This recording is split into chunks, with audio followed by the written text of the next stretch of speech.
Selamat pagi Pancaran Kasih Depok. Bapak, Ibu, Saudara-saudara, dan anak-anak, seluruh warga Jemaat GPIB Pancaran Kasih Depok. Shalom, embun di pagi hari. Pagi ini kembali saya menyapa Ibu Bapak semua, saudara-saudara, dan anak-anak yang telah mempersiapkan diri untuk beraktivitas di hari ini. Tentulah kita mau datang kepada Tuhan bersama-sama sebagai orang yang sudah mendapatkan berkat Tuhan, sebagai umat yang selalu menikmati kasih sayang Tuhan, untuk kita sujud menyembah di hadapan Tuhan seraya mengucapkan rasa syukur kita atas pemeliharaannya dan karunia-Nya di pagi yang indah ini. Dan mengawali semuanya itu, mari saya mengajak Ibu Bapak semua untuk kita mendalami firman Tuhan. Mari kita berdoa. Bapa di surga, segala puji dan syukur kami naikkan padamu. Engkau sudah pelihara kami sepanjang istirahat malam kami. Pagi hari ini, kembali dengan kuasa-Mu, Engkau memberi kami hari yang baru. Untuk kami mengisi dengan aktivitas kami, tanggung jawab kami yang Tuhan Yesus percayakan.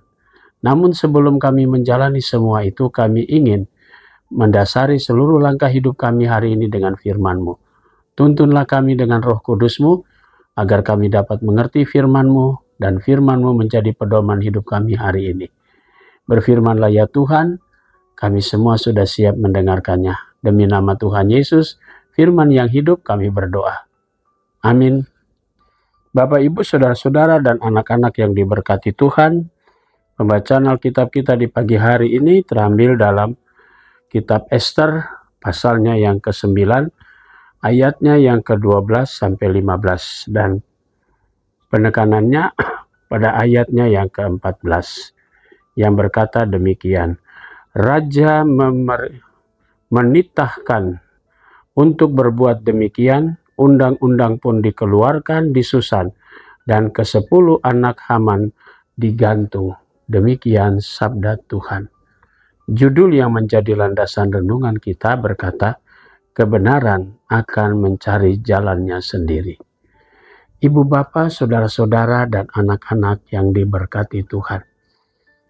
Perjalanan bangsa Israel, atau khususnya orang-orang Yahudi yang pada waktu itu masih tinggal di Babilonia di bawah pemerintahan Raja Ahasiweros.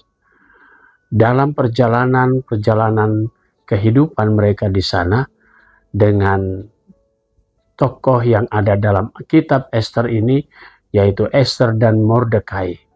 Ternyata Tuhan sudah merancang sedemikian rupa. Bangsa atau orang-orang Yahudi ternyata dilindungi sepanjang kehidupan mereka berada di Babilonia pada waktu itu. Jadi kenapa saya mengatakan begitu?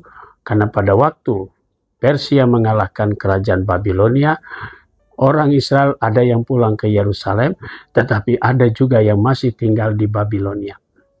Karena mereka berpikir kerajaan Babilonia, kerajaan atau kota Yerusalem sudah hancur, tinggal puing. Nah, ada yang tinggal di sana dan mereka di bawah pemerintahan Persia. Nah, Ibu Bapak, Saudara-saudara, yang menarik, Tuhan tidak membiarkan mereka juga. Mereka selalu dilindungi dengan tokoh Mordekai dan Ester. Tuhan sudah menuntun mereka dan begitu merancang kehidupan sehingga orang-orang Yahudi terbebas dari upaya dimusnahkan oleh rancangan-rancangan manusia yang jahat, yaitu Haman, yang sudah mempersiapkan dan berusaha untuk terus mendorong Raja Ahasiweros mengeluarkan titah supaya semua wilayah orang Yahudi dibinasakan. Bapak, Ibu, Saudara-saudara yang Tuhan Yesus kasihi, yang namanya kebenaran, apapun diupayakan oleh banyak orang untuk menggagalkan atau menutup kebenaran, tentu tidak bisa. Kebenaran itu sendiri nanti akan mencari jalannya sendiri dan kemudian akan muncul. Dan itulah cerita yang dialami oleh orang-orang Yahudi dalam kitab Ester ini, di mana Mordekai pada akhirnya mendapat kekuasaan atau mendapat posisi yang bagus di kerajaan Persia pada waktu itu. Dalam bacaan kita di pasal 9 ayat yang pertama dan seterusnya. Di sana dikatakan Mordekai berada pada posisi seperti itu. Itu berarti keselamatan orang Yahudi semakin dijamin dengan keberadaan Mordekai yang ada di posisi pemerintahan. Dan orang dalam bacaan kita pun, orang-orang Yahudi membunuh semua orang-orang yang berusaha untuk menghancurkan kerajaan daripada Persia pada waktu itu. Dan mereka tidak menggunakan kesempatan untuk mengambil hasil rampasan-rampasan itu dalam bacaan kita baca. Selain itu juga dalam bacaan tadi, bahwa undang-undang atau titah Raja Ahasiweros mengatakan menyuruh menggantung 10 anak dari Haman. Bapak, Ibu, saudara-saudara yang Tuhan Yesus kasihi, kebenaran akan tetap muncul di suatu tempat, di suatu saat yang momen yang indah. Kalau kita mau belajar dari sejarah, maka kita selalu percaya apapun yang diusahakan orang untuk menutupi kebenaran, kebenaran itu sendiri akan mencari jalannya dan pasti suatu saat akan dia muncul.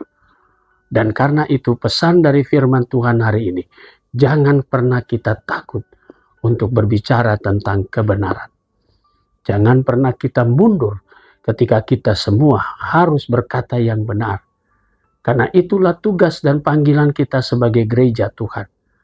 Berbicara tentang kebenaran berarti berbicara tentang fakta, bukan berupaya untuk menutupi kebenaran, lalu menyampaikan berita-berita bohong yang pada akhirnya merugikan kita sendiri. Bapak, Ibu, saudara-saudara dan anak-anak yang dikasihi Tuhan Yesus, mari saudara dan saya ditempatkan, Bapak, Ibu, anak-anak ditempatkan di mana saja. Itu berarti Tuhan Yesus mau kita semua harus tetap berkata yang benar. Dan pepatah mengatakan, berani karena benar, takut karena salah. Akhir dari renungan ini saya ingin menyampaikan apa yang pernah diungkapkan oleh seorang pakar hukum, almarhum Sahetapi. Mengatakan begini, sekencang apapun kebohongan itu berlari, tapi kebenaran itu selalu akan di depan. Mari saudaraku, jangan pernah takut untuk berkata yang benar. Dan tetaplah kita menegakkan kebenaran dimanapun saudara dan saya ditempatkan. Kala itulah yang dikehendaki oleh Yesus bagi anak-anaknya yang berada di tempat-tempat yang Tuhan sudah posisikan. Sehingga kita tetap mengatakan sesuatu yang dikehendaki oleh Allah. Tuhan memberkati karya dan kerja saudara.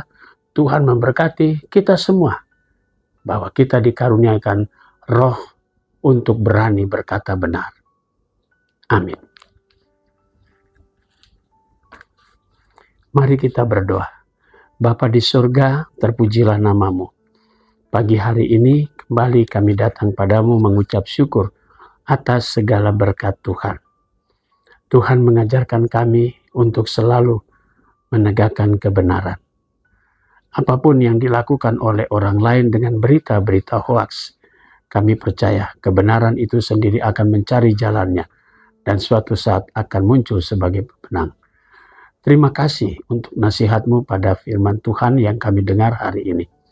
Pagi ini kami berdoa untuk jemaat-Mu Pancaran Kasih Depok. Kami berdoa untuk kami selaku majelis jemaat, diaken, penatua, pendeta. Berkati tugas pelayanan kami semua, berkati keluarga kami, berkati juga karya dan kerja kami.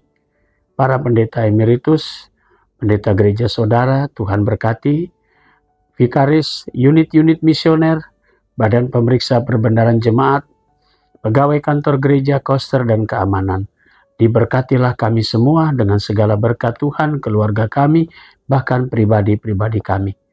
Kami juga mau berdoa untuk jemaat Tuhan pada hari ini, sektor Yeriko.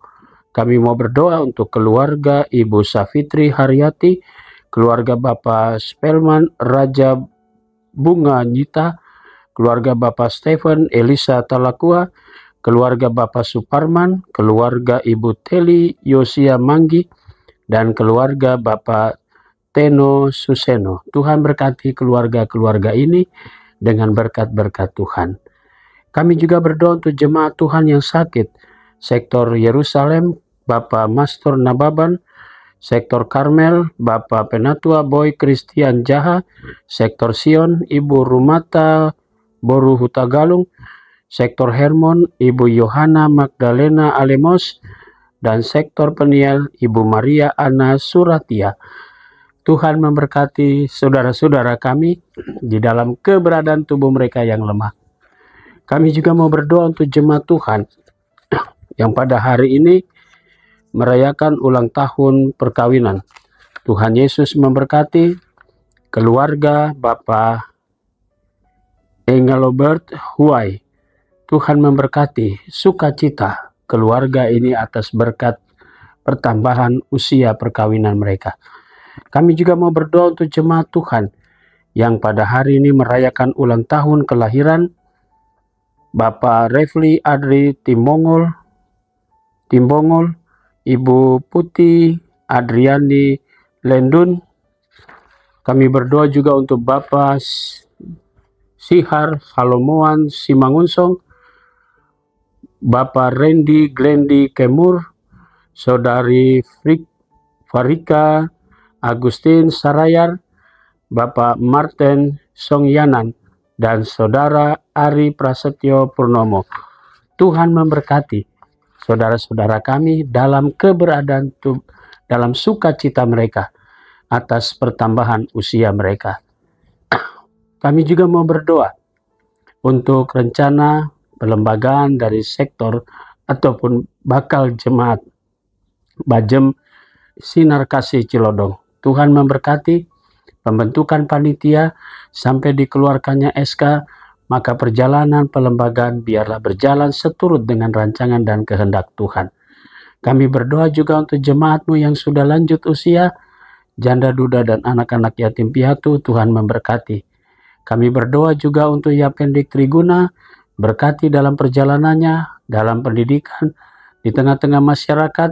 Tuhan berkati agar kehadiran Yapendik senantiasa diberkati dan menjadi cahaya di tengah-tengah kehidupan masyarakat di mana Yapendik Triguna hadir.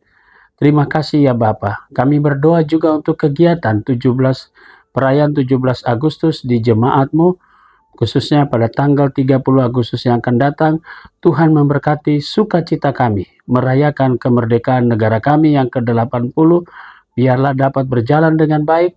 Ketua Panitia pelaksana diberkati, seluruh warga jemaat akan ikut serta, dan Tuhan memberikan cuaca yang baik seturut dengan rancangan dan kehendak-Mu. Inilah doa kami dan syukur kami ya Tuhan, yang kami naikkan semuanya hanya di dalam nama Tuhan Yesus Kristus, Juru Selamat kami yang hidup. Amin. Selamat pagi, selamat berkarya, Tuhan memberkati saudara.